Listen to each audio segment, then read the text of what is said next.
Hi, my name is Jeremy. I'm with Voyager Global Mobility. We run two of the largest TLC rental fleets in the city, Buggy and Fast Track. We are weekly, no strings attached rentals. We do not trap drivers in long-term leasing agreements. We're an important part of the industry. We're here so that people can go on vacation for 2 or 3 months abroad, that they can save their expenses if they get deactivated or find themselves in other trouble. We do whatever we can to help drivers who are deactivated, involving giving any documents that we have, payment history, contracts, whatever we can do. Sometimes we'll get calls from the IDG or from Uber or Lyft.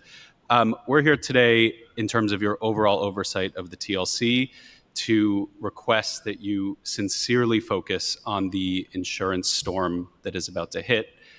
We manage our insurance responsibly. It's built into our very fair rental pricing. We have a large array of nice vehicles that are fully covered. We manage our insurance responsibly. We've never been late on a payment. We pay out claims. With American Transit, if one of our drivers gets in an accident with them, I will fax a claim over. I will wait 2 months. I will never get paid. It's a shame that everyone has known about this forever, that they have let drivers get on with low premiums so people aren't managing their finances responsibly.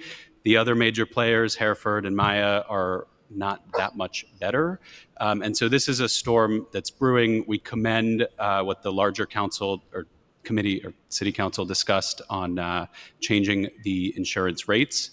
But before any conversation about rental prices or the government regulating rental prices, the city needs to get a real strong handle on the insurance industry and its major effects on drivers, as well as interest rates, borrowing for people who are buying their cars, etc. Thank you.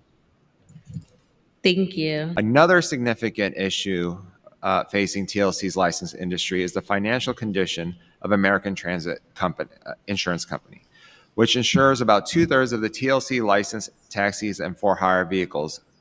Earlier this month, the New York State Department of Financial Services, which regulates insurance providers, released a regulatory report on American Transit's financial condition, detailing their insolvency. The report also explains that this is not a new issue. The company's insolvency has been well known by regulators, policymakers, and others for over 40 years. While insurance is a significant expense for TLC drivers, American Transit essentially offer rates lower than their competitors by operating at a loss, which stifled competition. DFS is working diligently to address this issue with stakeholders, but a comprehensive approach, including legislative action, is likely needed to ensure the long-term stability of the for-hire insurance market. Most importantly, American Transit is continuing to provide insurance to TLC licenses during this critical period. I thank DFS for their collaborative approach that they have taken on this matter and look forward to continuing to work with them and state policymakers to secure the long-term health of the taxi and for-hire insurance market. Mr. Morrison, what are the toughest challenges facing the commuter van industry? Was the decline in the commuter van market due to the pandemic and the market has simply failed to bounce back, or are there other factors that have led to the industry shrinking? Well, our main problem, Yam, is why it's not shrinking. Is the insurance costs run up to about $50,000. So I have a bill that I just passed in Albany also to lower the cost of. It's not only just commuter vans; it's for all for hire vehicle, for black cars, ambulance, commuter vans, so we can have a better, lower cost insurance system in New York City. As you know, Madam Chair, the black cars, as one incident, they're paying, if they have a local car service, they're paying $10,500 a year with American Transit. And if they're local Uber, they're paying $4,500 a year with the same American Transit. So what we're trying to do is bring in more volunteer insurance market to New York City so we can have affordable insurance. We can bring back commuter vans. So right now we are looking to put these commuter vans back out, but the insurance cost was the problem that we was having in New York City. And that's our only problem now, holding back. But we should be out soon because we have the money that I raised to paying to the insurance so these commuter vans could get back in the street again. So it was very tough with commuter van. As you know, the price went up from $10,000 to $55,000. In Queens, it's $45,000 a year now. In Brooklyn, it's about $50,000 a year for a licensed commuter vans on the street. So we've been going through insurance crisis, but we're trying to, as small business, we're trying to thrive, ma'am. Good afternoon, and I apologize because I was scheduled for two committee hearing at once, so I had to be over there and I had to come here. So thank you for being here. Thank you, Madam Chair. I always wonder with this bill, right? If street hails are allowed, will this cause a rise in insurance for commuters vans? That's one.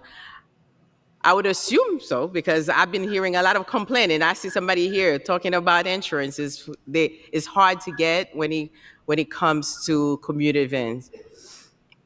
If they can, I'm assuming if they can stop anywhere, now the insurance will be a problem. That's one. Insurance has been an issue for them for the past, I don't know how long, because I've been seeing this young man in my office. I don't want this to be an unintended consequence of passage of this important bill. So I would like for you to answer that before I ask my next question. The few questions. Anyone?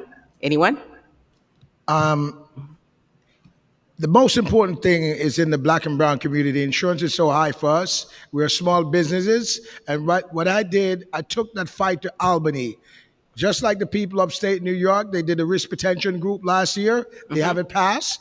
We introduced a risk retention group also to lower the cost of the insurance in local New York City here. So we all in the for hire business can have affordable insurance. I had that passed in the Senate, but we didn't push it in the Assembly, but hopefully next year we can do it.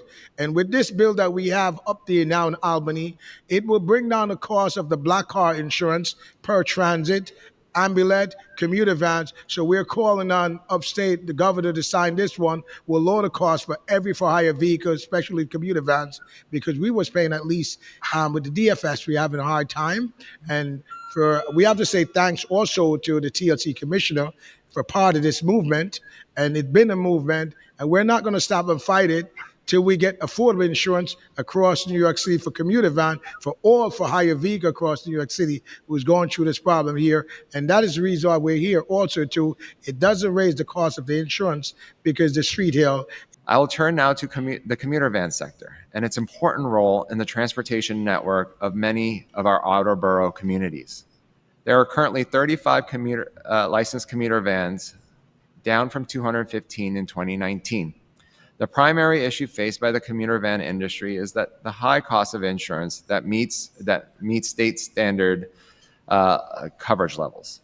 As one way to address the high cost, the state legislature allocated $11 million to the Commuter Van Stabilization Program, which is managed by the Empire State Development and offers $40,000 to commuter van operators to offset insurance costs as funding to reimburse safety equipment upgrades, such as dashboard camera and driver assistant technology.